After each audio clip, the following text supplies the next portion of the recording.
மதுரையில் மாமன்னர் திருமலை நாயக்கரின் 442வது பிறந்த நாளை முன்னிட்டு மதுரை திருமலை நாயக்கர் மகாலில் உள்ள அவரது சிலைக்கு அதிமுக சார்பில் முன்னாள் அமைச்சர்கள் செல்லூர் ராஜு, ராஜேந்திர பாலாஜி, கடம்பூர் ராஜு, எம்எல்ஏ ராஜன் செல்லப்பா உள்ளிட்ட அதிமுகவின் முக்கிய நிர்வாகிகள் மாலை அணிவித்து மரியாதை செலுத்தினர்.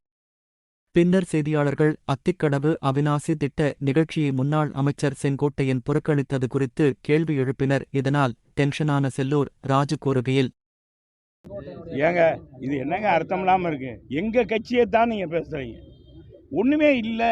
அதுல நிகழ்வு நடத்தினது விவசாய சங்கம், அதுல அம்மா படம் தலைவர் படம் இல்லை என்பது அவருடைய கோரிக்கை. அது அந்த அமைப்பாளர் சொல்லியிருக்காரு. அதுதான் இது ஒரு பெருசாக எடுத்து போய் நேற்று ஊடகங்களாம் இன்னைக்கு திமுகவுடைய கைக்கூலியாக இருக்கிறவர்கள் காசை வாங்கி கொண்டு ஊடகவியலாளர்னு சொல்லிக்கொண்டு சில பேர் வழிகள் இந்த இயக்கத்திற்கு ஏதாவது சிறு ஊர் விளைவிக்கலாம்.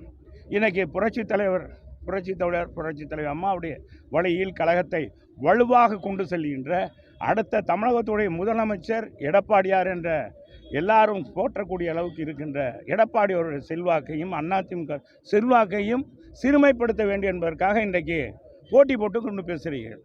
என்ன நியாயம்? ஏங்க இன்றைக்கே ஒவ்வொரு இடத்துக்கும் போகிறார் முதலமைச்சர், நடபாதை போகிறார், அவர் பணத்தில் போகிறாரு, அரசாங்க வரி பணத்தில் நடந்து போகிறார். பெரிய பார்த்தா திருவிழா மாதிரி கூட்டத்தை நிப்பாட்டி ஒரு ஆளுக்கு எவ்வளோ கொடுத்துருக்காங்க, கொடுத்து கூட்டத்தை கூட்டுறாங்க.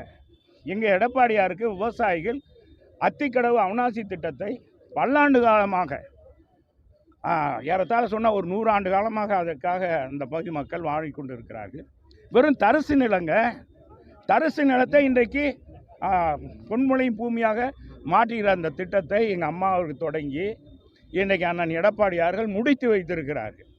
விசா செலவு இல்லாமல் மருத்துவ 7.5% இடஒதுக்கீடு கொடுத்து இன்றைக்கி 6000த்துக்கு மேற்பட்ட சாதாரண ஏழை எளிய குடும்பத்தை, விவசாய குடும்பம், இன்றைக்கி ஹோட்டலில் வேலை பார்க்குற பிள்ளைகள், இன்றைக்கி துப்புரவு பணியாளர் பிள்ளைங்கள்லாம் டாக்டராக இருக்காங்க. ஆக இந்த மாதிரி இருக்கிற எங்களுடைய பொதுச் செயலாளருடைய பெயரை களங்கப்படுத்துறதுக்காக திமுக அரசு திட்டமிட்டு இன்னைக்கு அவருடைய ஒரு இதுக்கு சொல்லியிருக்காரு அந்த அமைப்புக்கு. அதைத்தான், அது எங்கள் கட்சி அவர் சொல்லலை, குறை சொல்லலை, எங்கள் பொதுச் செயலாளர் சொல்லலை. நீங்கள் நல்லா புரிஞ்சுக்கணும். எங்க படம் வைக்கலைன்னு அவர் அந்த அமைப்பாளர்கிட்ட சொல்லியிருக்காரு. நீங்கள் தேவையில்லாத சொல்லக்கூடாது. அமைப்பாளர்கிட்ட சொல்லியிருக்காரு, எங்கள் அண்ணன்கிட்ட சொல்லலை. அதைத்தான் அவர் சொல்கிறார். இதனால எங்கள் கட்சிக்குள்ளே நான் அதுன்னு இல்லை அப்படின்னு அவரே சொல்லிட்டார். அப்புறம் விளக்கம் அதுக்கு விடுங்க.